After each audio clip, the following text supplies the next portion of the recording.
আসসালামু আলাইকুম। তো শিক্ষার্থী বন্ধুরা, তোমরা যে যেখান থেকে বসে আমাকে এই মুহূর্তে দেখতে এবং শুনতে পাচ্ছ, সকলকে স্বাগত জানাচ্ছি।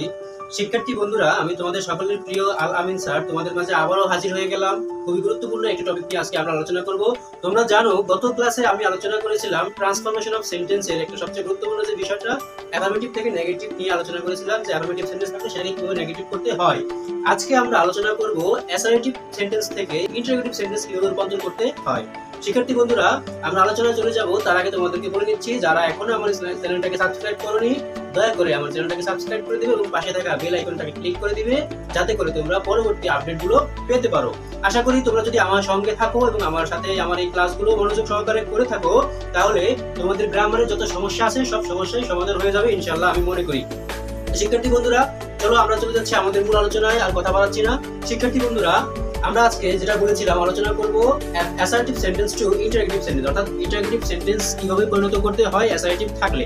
তাহলে অ্যাসার্টিভ থাকলে কিভাবে ইন্টারোগেটিভ করতে হয় সেটা আমরা আজকে আলোচনা করব। শিক্ষার্থী বন্ধুরা দেখো, আমরা অ্যাসার্টিভ থেকে ইন্টারোগেটিভ করতে গেলে দেখো কখনো কখনো সেন্টেন্সে অক্সিলারি ভার্ব থাকবে, মূল সাবজেক্টের পর অক্সিলারি ভার্ব থাকবে। অক্সিলারি ভার্ব যুক্ত অ্যাসার্টিভ কে ইন্টারোগেটিভ করার ক্ষেত্রে নিয়ম কেমন খেয়াল করে দেখো।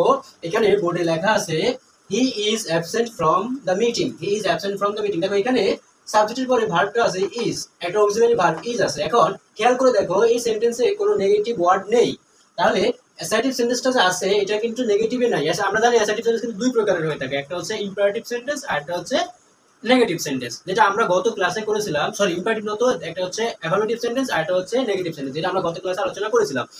গত ক্লাসটা ছিল আমাদের অ্যাফার্মেটিভ থেকে নেগেটিভ করার প্রক্রিয়া বা কিভাবে করতে হয় সেই বিষয়গুলো আমরা গত ক্লাসে করেছিলাম। তাহলে আমরা অ্যাসার্টিভ দুই প্রকারের পাই, অ্যাসার্টিভ হচ্ছে অ্যাফার্মেটিভ এন্ড নেগেটিভ। এখন দেখো এখানে যে সেন্টেন্সটা আছে he is absent from the meeting, এখানে এটা কিন্তু অ্যাফার্মেটিভে আছে, এটা কিন্তু নেগেটিভে নেই।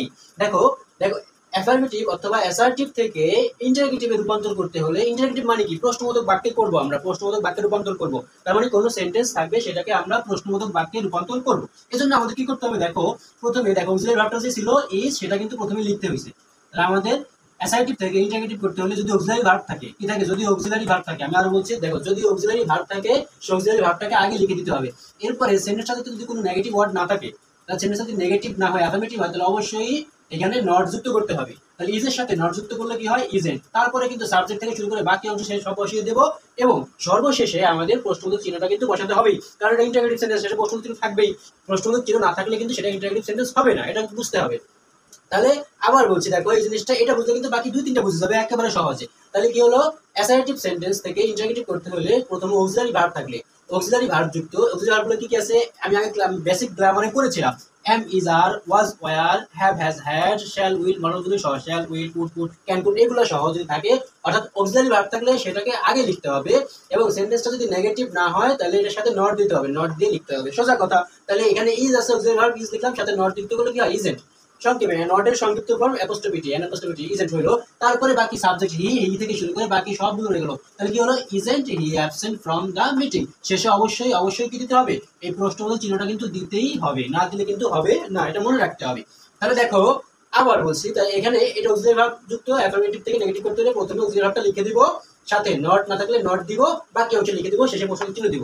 আচ্ছা, এরপরে দেখো যদি অক্সিলারি ভার্বের সাথে নট থাকে, যেমন এখানে লেখা আছে he was not a good student, তাহলে এখানে অক্সিলারি ভার্ব আছে ওয়াজ, সাথে কিন্তু নট আছে, মানে এটা নেগেটিভ সেন্টেন্স আছে।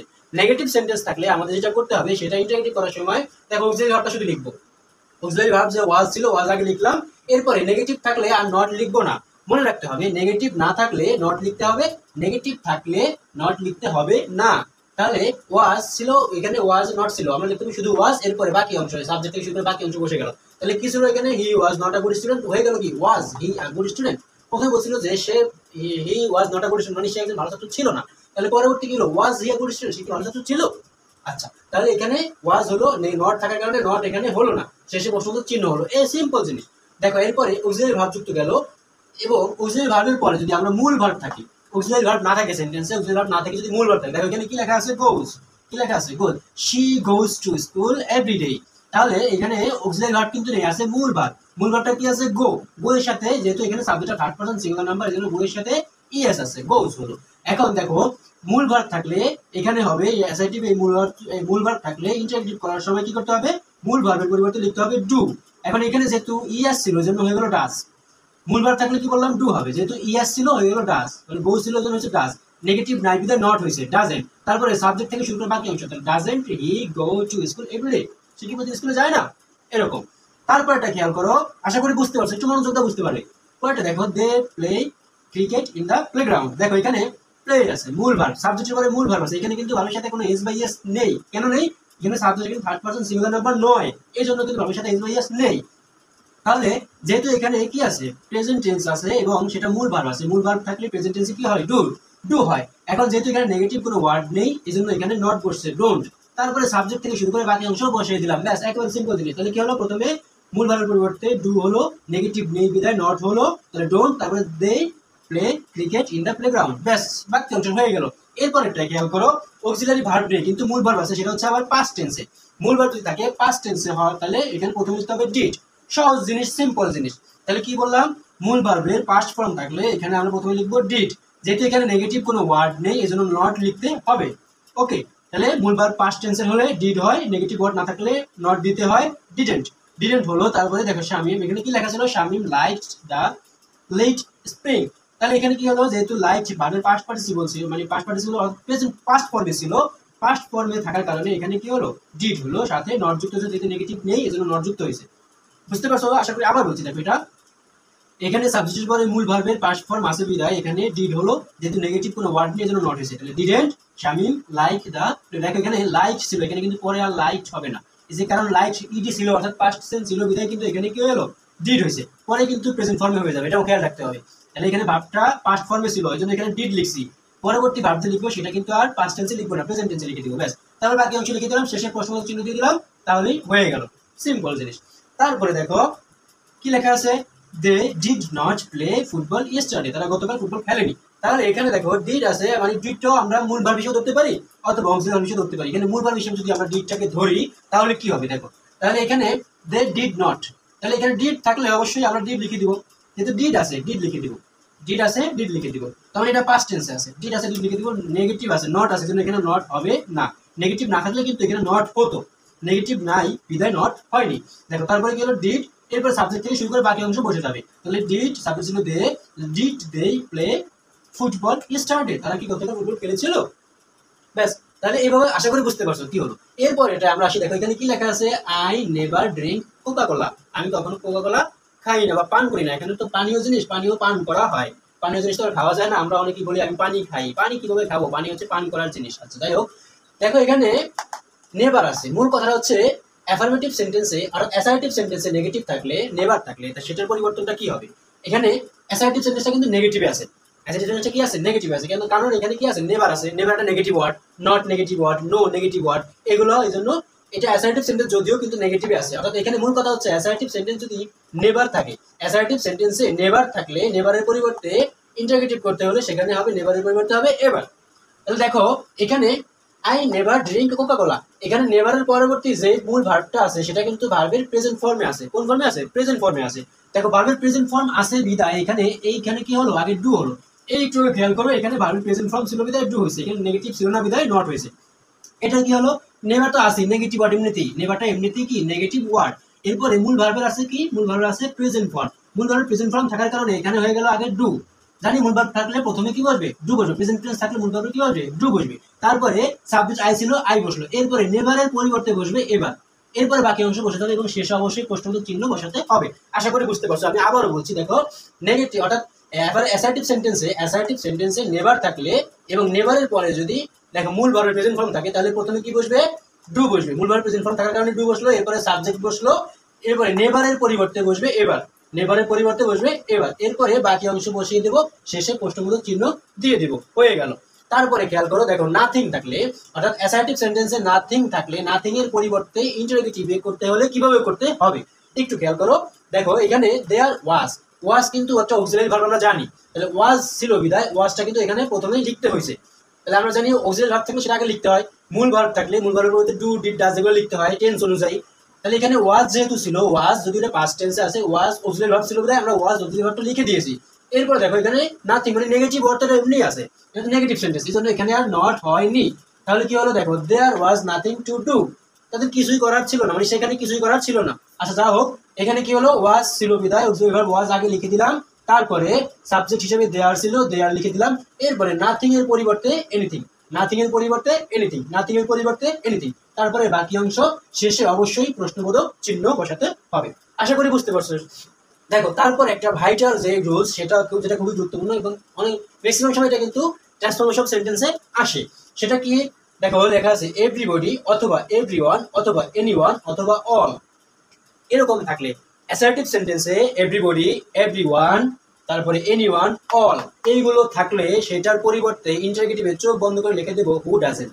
কি বললাম, এভরিবডি, এভরিওয়ান, তারপরে এনিওয়ান, অল, এইসব থাকলে তার পরিবর্তে ইন্টারগেটিভে করার সময় প্রথমে লিখে দিব হু ডাজেন্ট।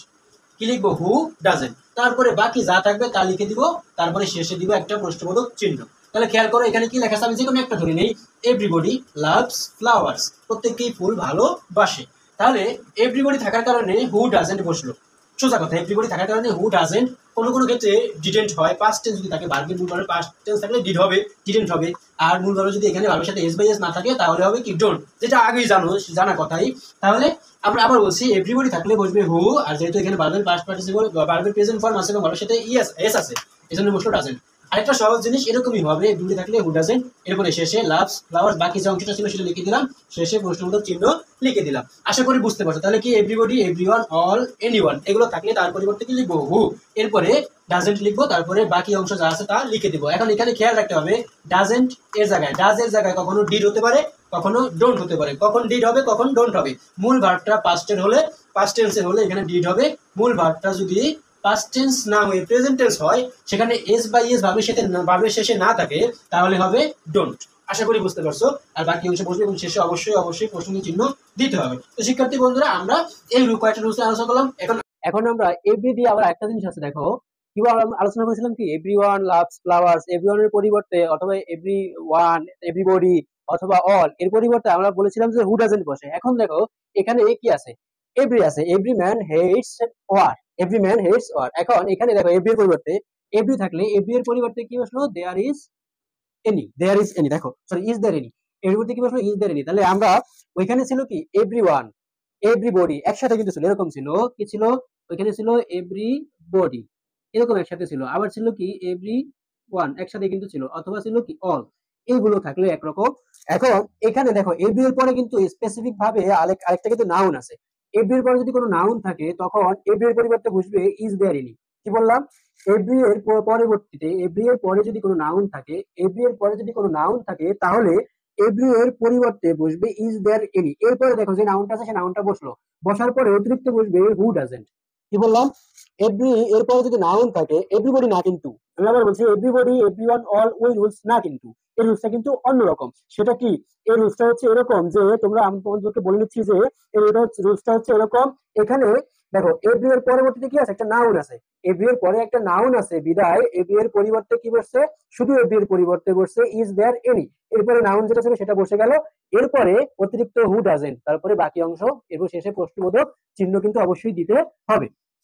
তাহলে আবার বলছি, দেখো এখানে ছিল কি এভরি ম্যান হেটস ওয়ার, এখানে হলো কি is there any man who doesn't hates war, মানে প্রত্যেক মানুষই যুদ্ধকে অপছন্দ করে বা ঘৃণা করে। এখন ইজ দেয়ার এনি ম্যান, এমন কোন মানুষ কি আছে হু ডাজেন্ট হেটস ওয়ার, মানে যে যুদ্ধকে ঘৃণা করে না, এরকম কিন্তু।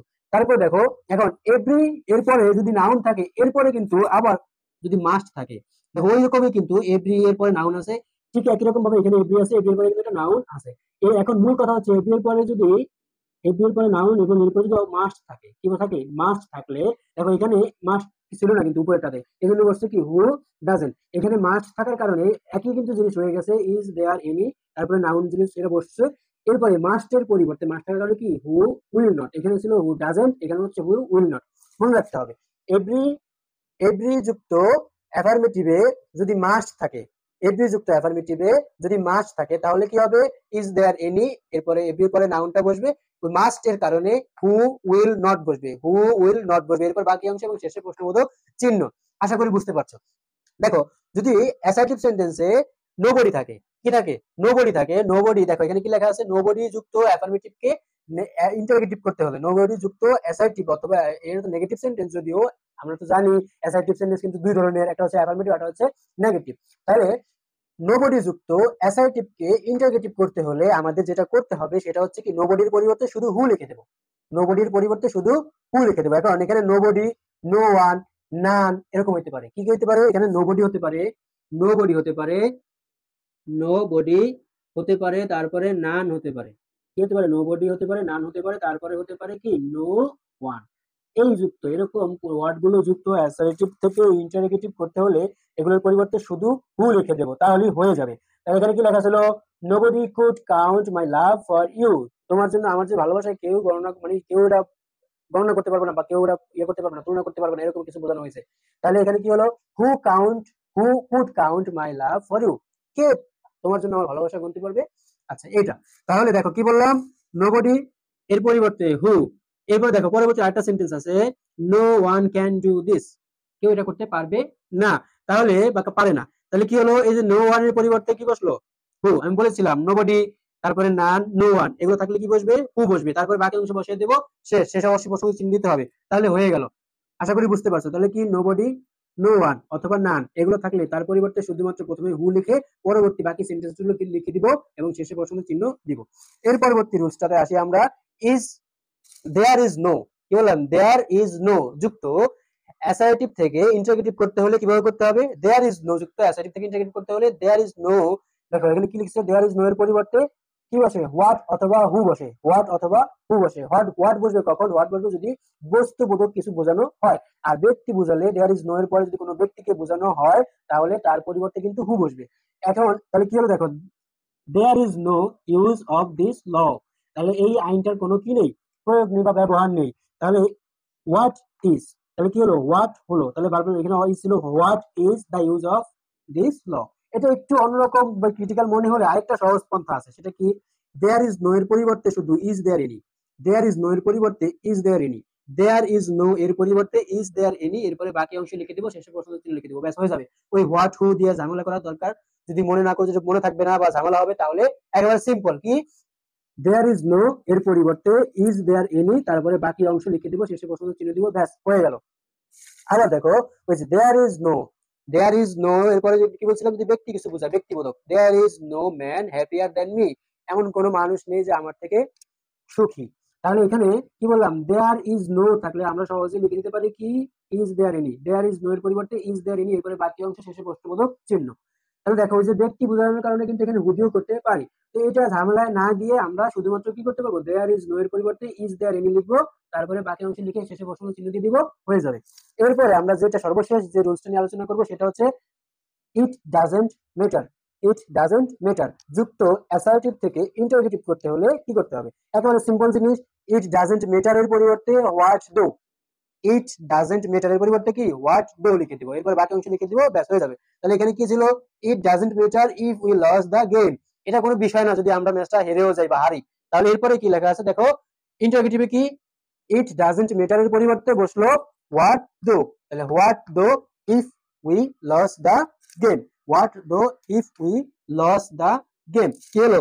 What do is it doesn't matter. It doesn't matter এর পরিবর্তে কি বসলো? What do. It doesn't matter এর পরিবর্তে হোয়াট ডু, হোয়াট ডু এরপরে বাকি অংশ যা আছে তা বসে গেল। তাহলে কি হলো?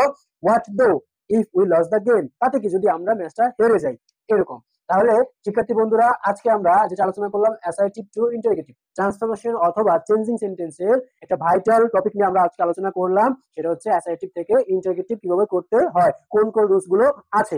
একেবারে আমি ক্লাস 6 থেকে শুরু করে ইন্টারমিডিয়েট পর্যন্ত উপযুক্ত উপযোগী যেগুলো প্রশ্নে আসতে পারে সেই বিষয়গুলো নিয়ে কিন্তু আলোচনা করলাম। শিক্ষার্থী বন্ধুরা আজকে আলোচনা এ পর্যন্তই। বিদায়ের আগে তোমাদের কাছে আমার বলার থাকবে এটাই, তোমরা এখনো যারা আমার চ্যানেলটাকে সাবস্ক্রাইব করোনি দয়া করে আমার চ্যানেলটাকে সাবস্ক্রাইব করে পাশে থাকা বেল আইকনটাকে ক্লিক করবে, যাতে করে তোমরা পরবর্তী আরো গুরুত্বপূর্ণ এবং পরবর্তী ক্লাসগুলো তোমরা পেতে পারো।